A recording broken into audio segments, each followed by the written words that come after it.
है और जानकारी है कि जो रामचंद्र रोंगटा हैं, जो आलोका प्राइवेट लिमिटेड कंपनी के मावनर हैं, कहीं ना कहीं सरकार बनाने में ऐसे कॉरपोरेट्स का बहुत बड़ा रोल होता है। चुनाव के समय भारी रकम देते हैं, चंदा बहुत ज़्यादा देते हैं।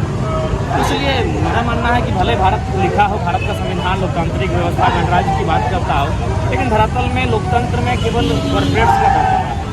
और उम्मीद करते हैं सांसद, मुख्यमंत्री, विधायक तो खैर कॉरपोरेट्स द्वारा खरीदे जाते हैं, कम से कम राज्यपाल उनसे अछूते हैं। इसीलिए हम राजभवन तक अपनी फरियाद लेकर आए।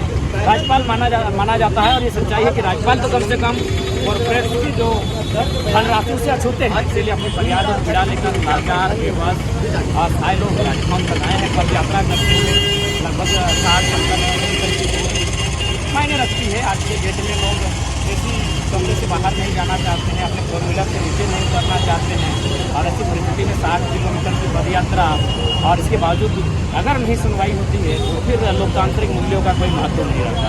वहाँ आंदोलन के दौरान तो कईयों के ऊपर जो है एफआईआर भी जो हो रहा था, आप भी गए हुए थे, आप लोगों के ऊपर भी जो है मुकदमा दर्ज। हाँ बिल्कुल, देखिए अब भाई कॉर्पोरेट है, उससे आप टकराएंगे।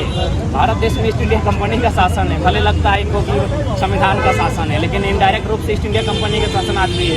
तो ईस्ट इंडिया कंपनी से टकराने वालों ने आज़ाद भगत सिंह को नहीं बख्शा, अशफाक अली खान को नहीं बख्शा, नेताजी बोस को नहीं बख्शा। तो हम लोग तो भाई मामूली से छात्र हैं। बहुत सारे अभी फर्जी मुकदमे होंगे, फायर होंगे, बहुत तरह की तरह की हथकंडे अपनाए जाएंगे आंदोलन को, मूवमेंट को कंट्रोल करने के लिए। ऐसी बहुत सारी घटनाएं देखने को मिलेंगी। जैसे फैक्ट्री को बंद कराने, चाहे प्रदूषण मुक्त कराने के मांडू विधानसभा अंतर्गत बुढ़ाखाप के आसपास कुछ गाँवों की सीमा में स्थापित किया गया था। उस समय शायद लकड़ी उत्पादन या लकड़ी का कोई कार्य के लिए उस कंपनी को मैंने अधिकृत किया गया था, लेकिन बाद में उसने आयरन और तरह के काम करना आरंभ किया और समय के साथ लगातार प्रदूषण बढ़ता गया। उस कंपनी के माध्यम से जो अपशिष्ट पदार्थ होता है, जिसे खेतों में जब छोड़ा जाने लगा तो उसका रंग भी मैंने विभिन्न टाइप का निकला। और उससे क्या है कि वहाँ की जो उपजाऊ ज़मीन थी वो भी लगातार बंजर होने लगी।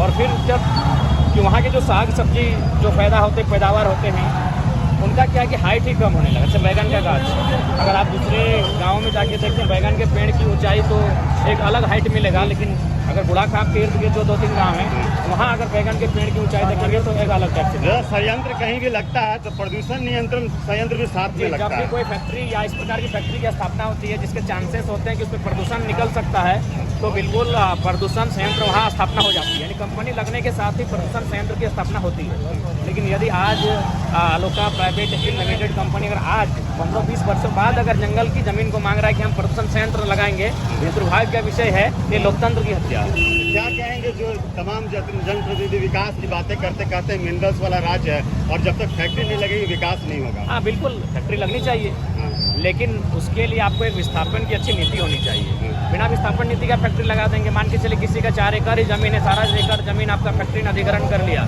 बाद में वो कहाँ जाएगा? अपना जीवन का जो आगे का जो भविष्य कहाँ व्यतीत करेगा?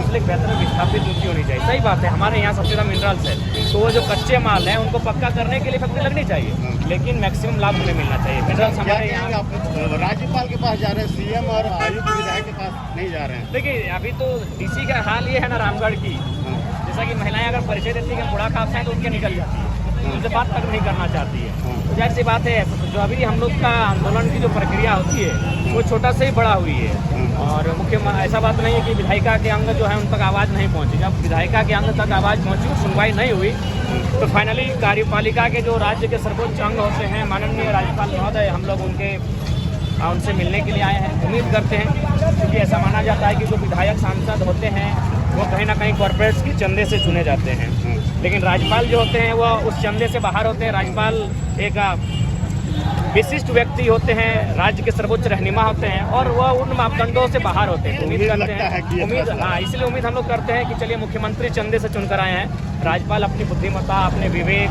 अपने आत्मज्ञान और अपनी काबिलियत के अनुसार राज्यपाल के पद पर सुशोभित हुए हैं, तो उनसे एक आशाएँ हैं और देखते हैं हमारी आशाएँ कितनी बेहतरी करती है और कितनी कारगर होती हैं, ये तो उनसे मिलने के बाद देखा जाएगा। फिलहाल राज्यपाल से मिलने की हमारी जो प्रयास होगा और जो भी हमारी समस्याएं उनके सामने रखा जाएगा। तो देख सकते हैं किस तरह